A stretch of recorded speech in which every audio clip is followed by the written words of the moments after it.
Donc,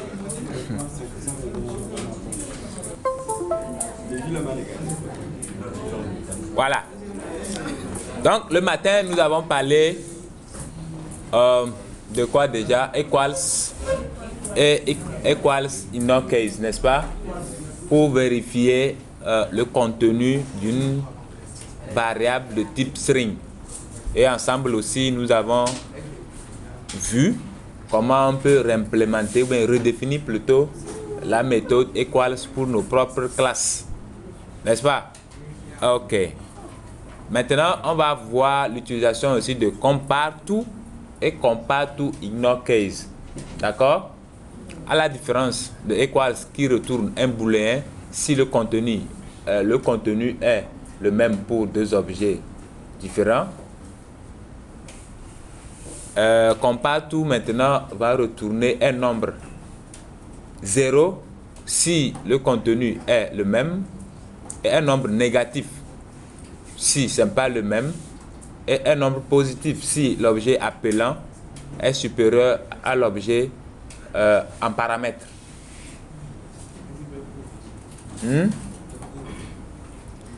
Bon, je sens que même si je répète là, le mieux il va écrire ensemble, on va voir. Ouais, la pratique est mieux, bien. Donc, ici, faire, appeler la méthode. Oui, voilà. Compare tout et je passe le paramètre non2 dedans.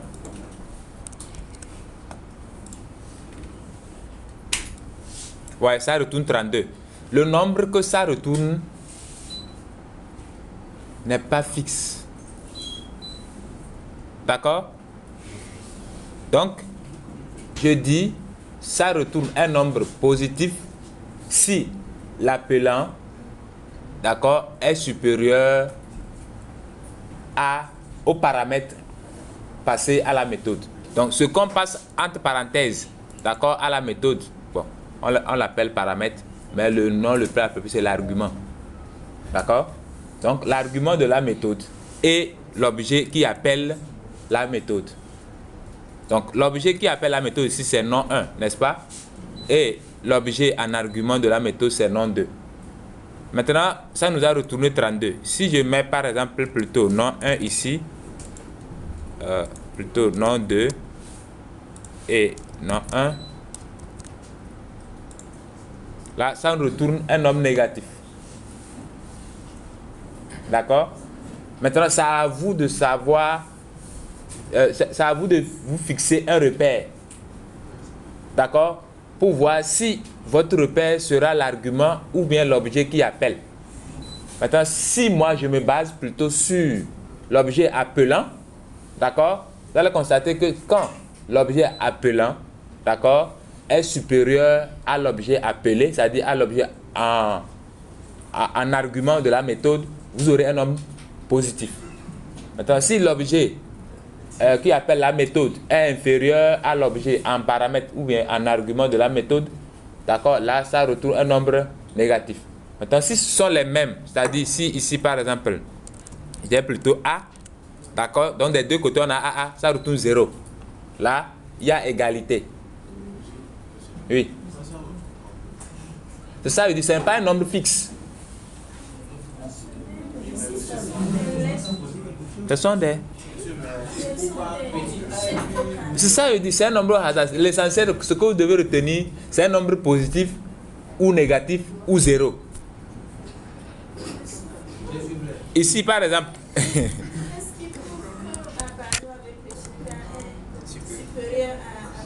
Voilà, attends un instant. Regardez maintenant. Ça met quoi? Moins 10. Maintenant, si je change...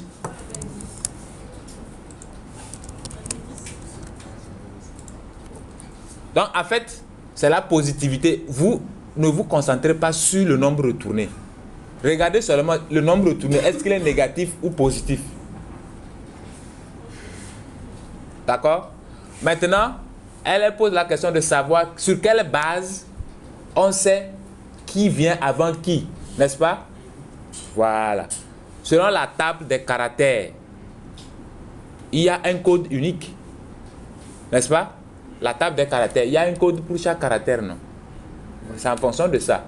Il y a les lettres majuscules viennent avant les minuscules ou bien?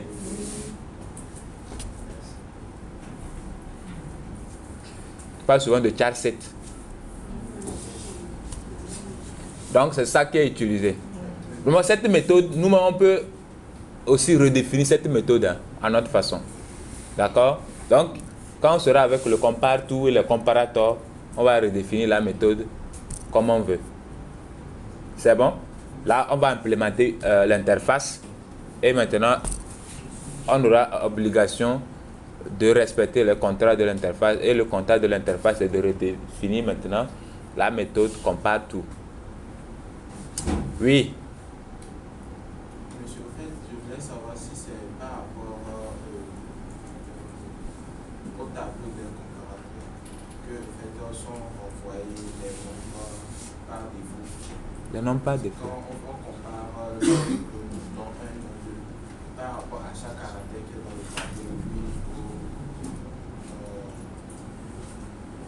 lorsqu'on compare les deux noms, elle envoie un nombre. Par défaut. Moi, ce que je voulais savoir, c'est que... C'est-à-dire ce nombre-là, comment il est calculé? Là, c'est en termes clairs, c'est ça? Ok.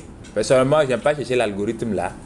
Mais, c'est sur le code de chaque caractère qui compose la chaîne de caractères que vous avez envoyé en paramètres.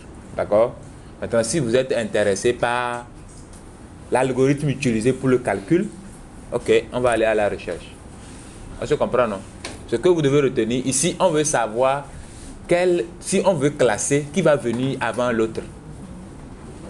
Maintenant, si l'objet qui appelle, d'accord, vient avant l'objet qui est en argument, ça veut dire quoi? Ça veut dire qu'il est inférieur. Là, vous avez un nombre négatif. Maintenant, si l'objet, d'accord, qui appelle, vient après l'objet qui est passé en argument comme argument, là vous avez un nombre positif. Maintenant, si ils sont au même pied d'égalité, alors vous avez un nombre, vous avez 0.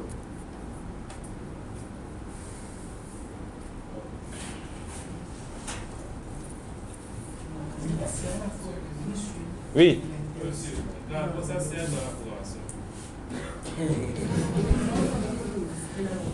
Ce que j'ai dit, tu as deux contenus, tu veux vérifier si les deux contenus, par exemple, sont égaux.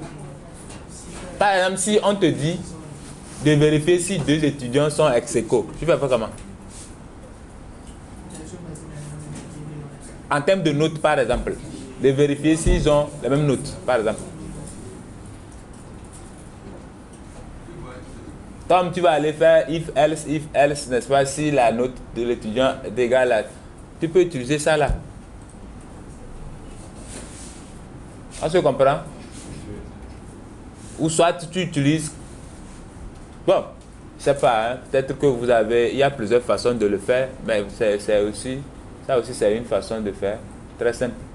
D'accord, ici, ce sont des fonctions qui sont déjà là. Et maintenant, pour voir si un objet est égal à un autre.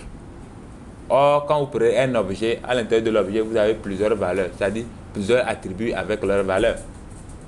N'est-ce pas? Voilà, maintenant, la méthode equals ou la méthode compare tout se base sur un des attributs de l'objet. Comme je l'avais montré avec equals.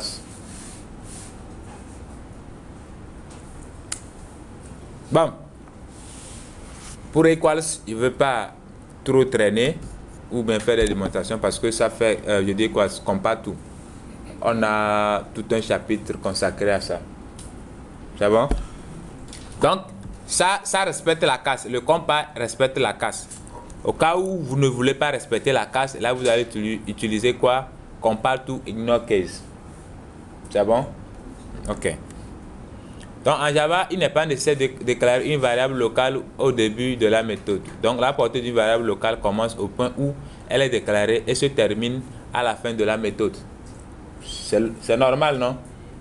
Voilà, donc si on considère que nous avons une méthode, cette méthode par exemple ici, la méthode main, D'accord? Qui commence ici et se termine là. C'est bon? Maintenant, si je viens ici et puis je fais par exemple. Pourquoi ça souligne non 1, non 2? Voilà. Donc, ces variables-là sont accessibles après déclaration. N'est-ce pas? Voilà. Donc, on utilise l'opérateur ternaire pour écrire de simples instructions qui peuvent fonctionner comme le if-else. Donc, je pense que vous connaissez déjà cet opérateur. N'est-ce pas? Ok. Donc, on va écrire z égale à x supérieur à y, point d'interrogation 10, 2.5. Baligé, ça signifie quoi?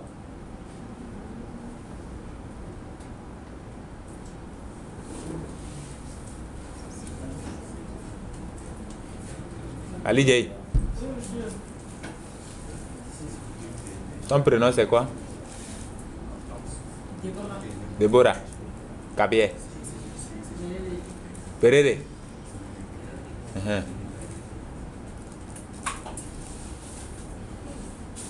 Ça signifie quoi ce que j'ai écrit là?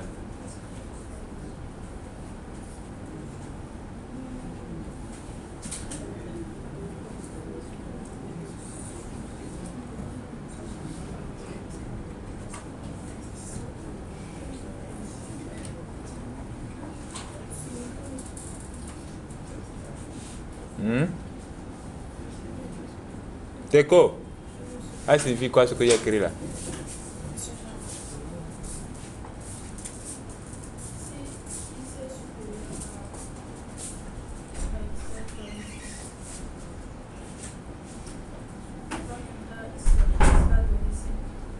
Reprends, il n'y a pas bien entendu. Si x est supérieur à y,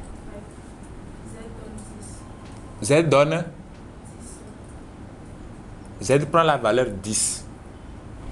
Sinon, Sinon, z donne 5. Z prend la valeur 5.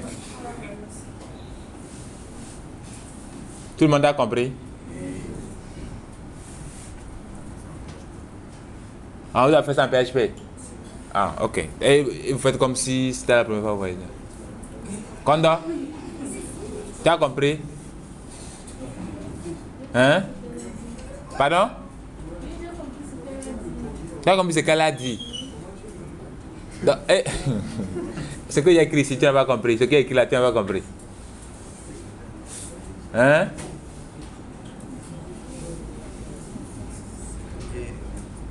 Qui est dans le cas aussi qui n'a pas compris? Ronis, tu as compris? Au-delà, comment il s'appelle, moi? Ah, tu as compris? Hey, tu as compris? Au-delà, c'est rentré? Il dit quoi? Ok. Donc, à supposer que on va supposer qu'on a compris.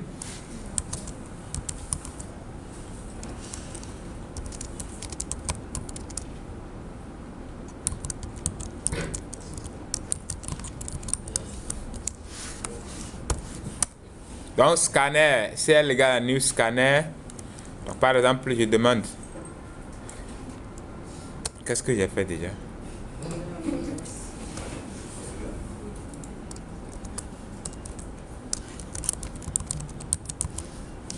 Votre âge. D'accord? Ici, par exemple, je vais déclarer un booléen que je vais appeler is true que je mets à false par défaut. D'accord? Maintenant, je vais faire int âge égale à cl.next int par exemple. Bon, au lieu de mettre, pour avoir une logique simple, je vais mettre ça au début là. Voilà. Maintenant, il va mettre is true égale âge supérieur ou égal 18, point d'interrogation, true, 2 points, false, point virgule. Très bien. Kondo, explique-nous ça, ce que j'ai écrit là. Tu vas au tableau? Ok, explique.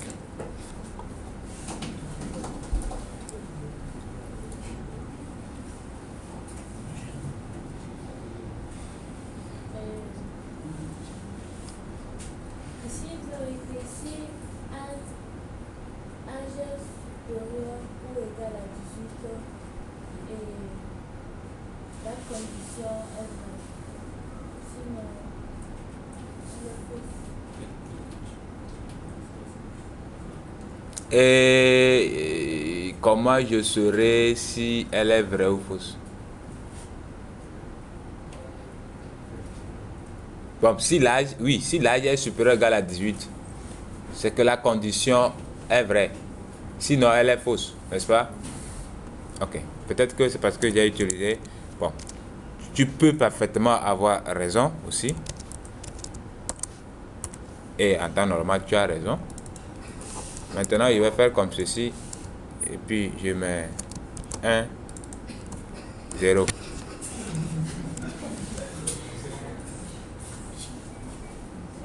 Explique.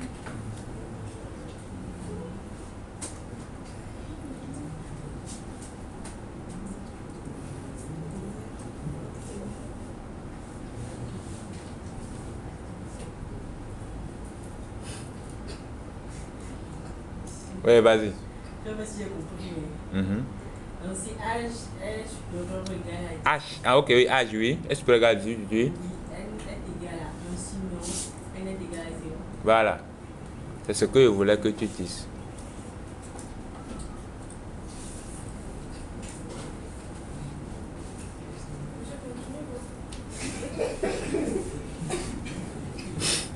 Tu penses que je ne veux pas continuer? Donc, maintenant, je peux utiliser la valeur de n pour prendre les décisions. Ou bien, donc si je fais par exemple, if n est égal à 1, j'affiche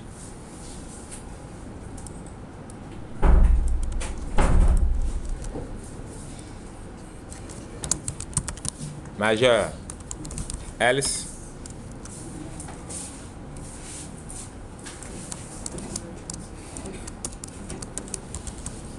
mineur. Parce que ça devient plus intéressant, n'est-ce pas? Donc ça affiche mineur. Parce que ce que j'ai rentré est inférieur à 18. C'est bon, non? Tout le monde a compris, non? Très bien. Oui. Bon, ce qu'on vient de faire là, c'est juste pour la démonstration. Donc, sinon, on n'a pas besoin de ça. On n'a pas besoin de quoi? Ça là? Oui, on pouvait en même temps mettre la condition. Oui, oui. Elle a- Tu pouvais en même temps dire si âge directement ici. C'est une démonstration. Mais certaines fois, bon, pour ne pas écrire if else, d'accord? Du genre, pour pouvoir avoir une valeur, la valeur de n, du genre, je veux prendre des décisions, plusieurs décisions, sur la base du retour de cette condition-là. Là, j'écris ça une seule fois, et dans le programme n'importe où, bon, dans la méthode n'importe où, je peux décider en fonction de la valeur du retour de la condition. Mais si je mettais en même temps if i supérieur égal à 18 retourne ça else, ça dit prochainement, si j'ai encore besoin de ça, je vais encore écrire if i supérieur égal à patati patata. Or, si je fais ça une seule fois, j'ai un retour dans une variable, je décide maintenant en fonction du retour de la variable. Donc, ça me facilite la chose. On se comprend? Vrai, vrai? Tu as compris ce que j'ai expliqué? Hein? Tu as compris? À peu près. C'est une sorte de condition initialise, à base de ça, on pourra revoir nos conditions. Moi, je suis en train de parler de l'intérêt du fait que, elle a demandé à savoir ça là, cette condition là, on pouvait directement mettre ça ici et afficher ceci et mettre else afficher ceci, n'est-ce pas? C'est ce que tu as posé comme question, non?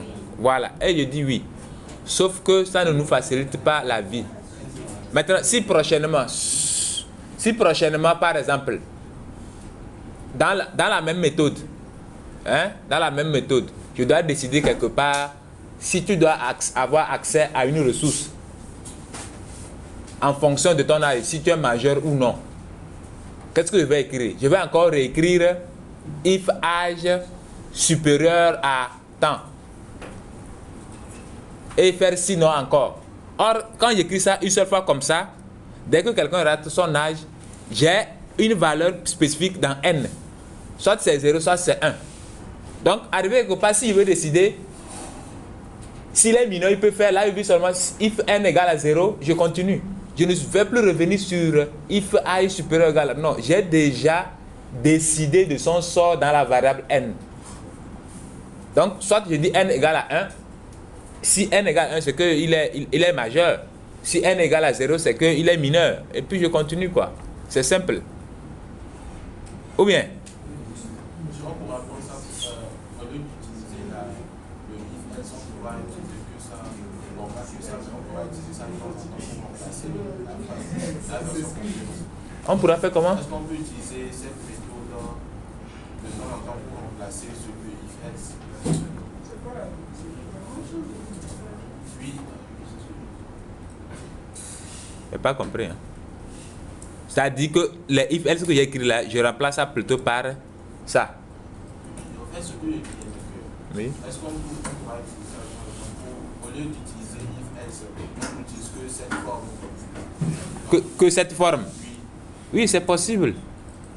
C'est possible. Comme je l'ai fait, c'est un if else que j'ai transformé comme ça. Ou bien? Je ne sais pas si je suis en train de comprendre ta... Oui. Bon. Maintenant, l'instruction switch que vous connaissez déjà. Donc, on ne va pas aussi traîner là-dessus. Vous mettez le switch. Vous lui passez une variable. Et en fonction des valeurs de la variable passée en paramètre, n'est-ce pas? Vous décidez maintenant de qu'est-ce qui doit être exécuté comme instruction. Ou bien? Voilà. C'est la même chose exactement comme ce que nous avons fait avec le JavaScript. Voilà. Maintenant, je vais vous demander de m'écrire un petit programme. D'accord? Vous me regardez. Pourquoi tu ne veux pas que je te regarde? Bon, je vais faire un test. On va voir ensemble et vous allez m'écrire un petit programme. Hier, c'est vendredi, non?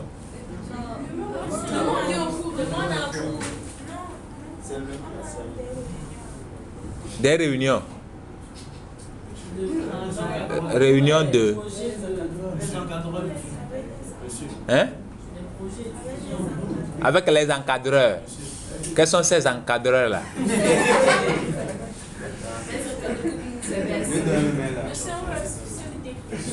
Vous allez se dépêcher. Un encadreur va prendre combien d'équipes?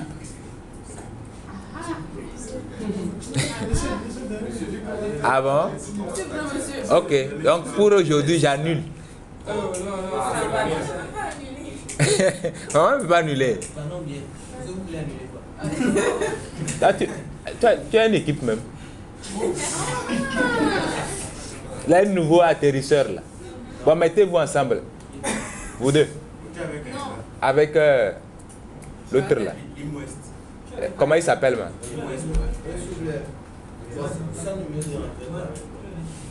Je sais pas. Attends, c'est toi qui étais délégué, non?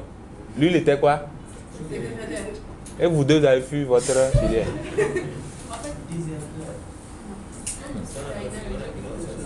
Bon, très bien. Donc, On va toujours utiliser, bon, ici, je vais dire un nombre, tout court. Donc, on va utiliser les jours de la semaine.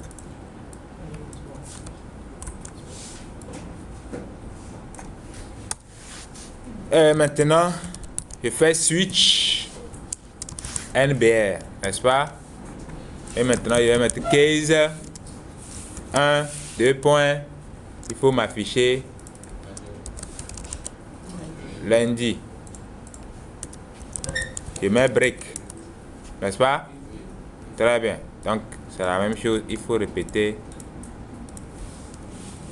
plusieurs fois. Case 2, mardi, break. Case 3, Wednesday.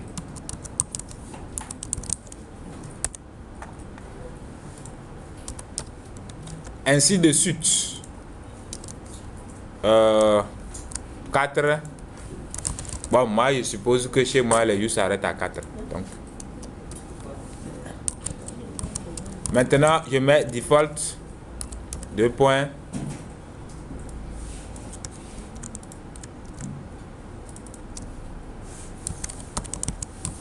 Autre jour de la semaine. C'est bon? Très bien. Donc, maintenant, si j'exécute votre âge, hein? Bon, je rentre 2, on me dit mardi, n'est-ce pas? Donc, la valeur 2 correspond à case 2. Parce que ici, j'ai mis, quand il s'agit de la valeur 2, là, ça n'a qu'à m'afficher mardi. Donc, comme j'ai rentré 2, ça m'affiche mardi. C'est bon?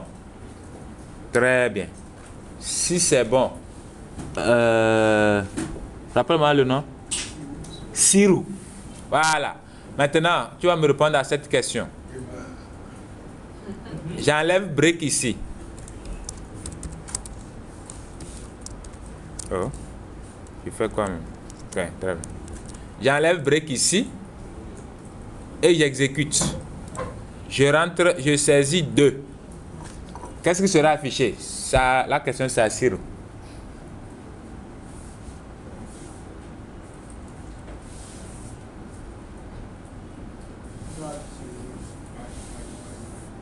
Ça va afficher mardi. Combien de fois?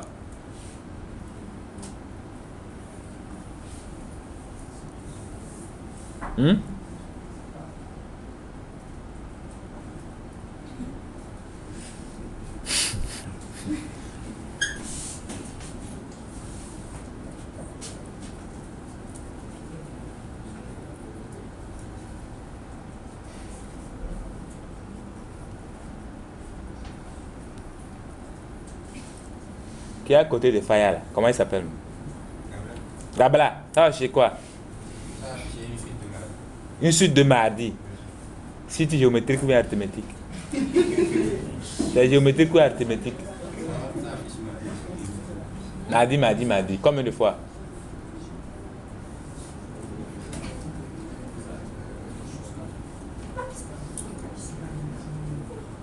Le clou de vie.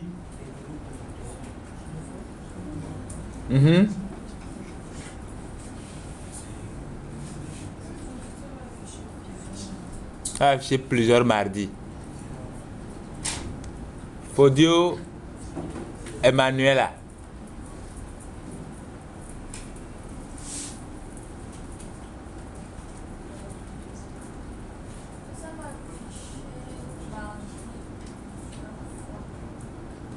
Affiché mardi plusieurs fois. Ronis, ça a affiché quoi?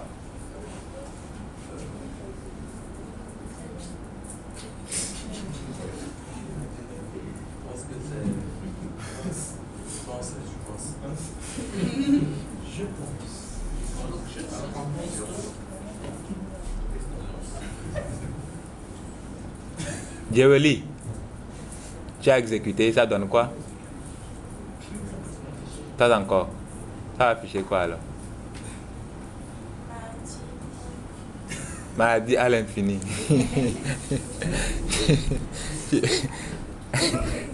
Tu as mis la barre haute, hein? Ça ne va pas s'arrêter. Qu'est-ce qui le poursuit, ça s'arrête pas?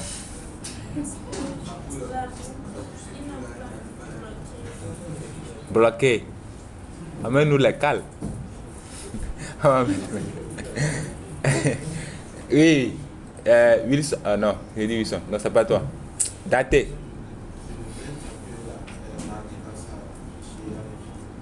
À l'infini. Ah, on est dans le même bateau.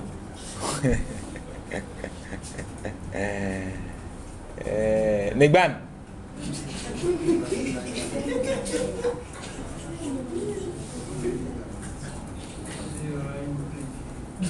Boucle l'infini.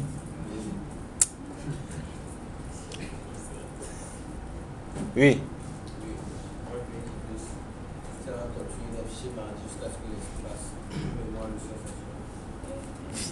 C'est la même chose, c'est à l'infini. Non, non, c'est parce que la mémoire est pleine. Ah, donc, c'est l'infini, c'est la même chose.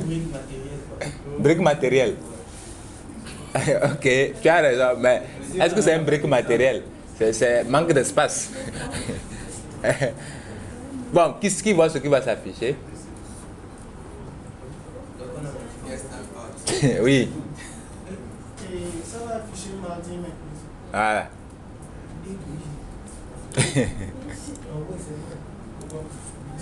Deux, mardi, mercredi. C'est Brick qui dit, mon ami, tu as fini d'exécuter le cas où la valeur entrée est égale à 2. Arrête-toi. Maintenant, on l'a enlevé. Ça veut dire qu'il va continuer par exécuter l'instruction suivante.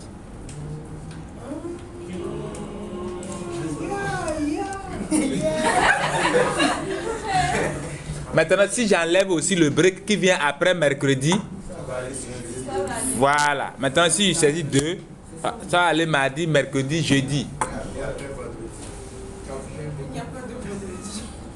Ouais, non. Donc, c'est ça l'importance de break. Maintenant,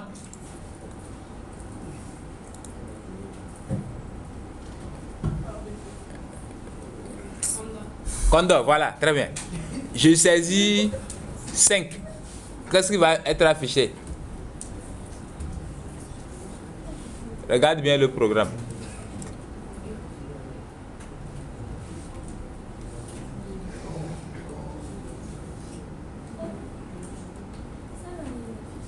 Ah, rien affiché. Mais, Béréré, ça va afficher quoi? Autre jour de la semaine. Autre jour de la semaine.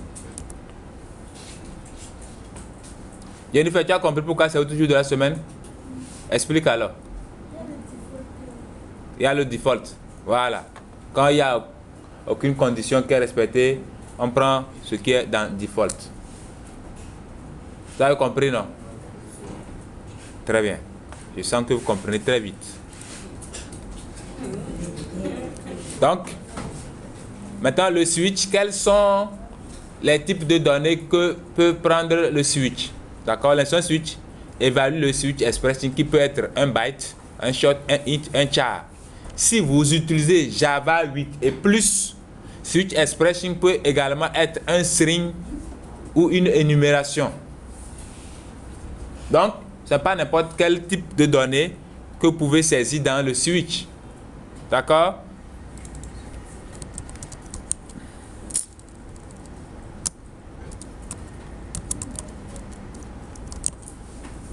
Maintenant, pourquoi ça souligne? Cannot switch on a value of type double. Double n'est pas accepté. Si vous regardez bien, la liste que j'ai dans là-bas, il n'y a pas de double dedans. Vous avez compris, non? Comme très bien. Maintenant, le petit programme que vous allez m'écrire. Non, c'est un petit programme seulement.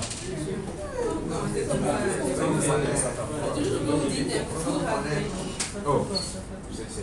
Oui, c'est la vérité, non? Vous allez écrire un petit programme. Quand vous rentrez une note, si elle est comprise entre 1 et 5, on va dire que c'est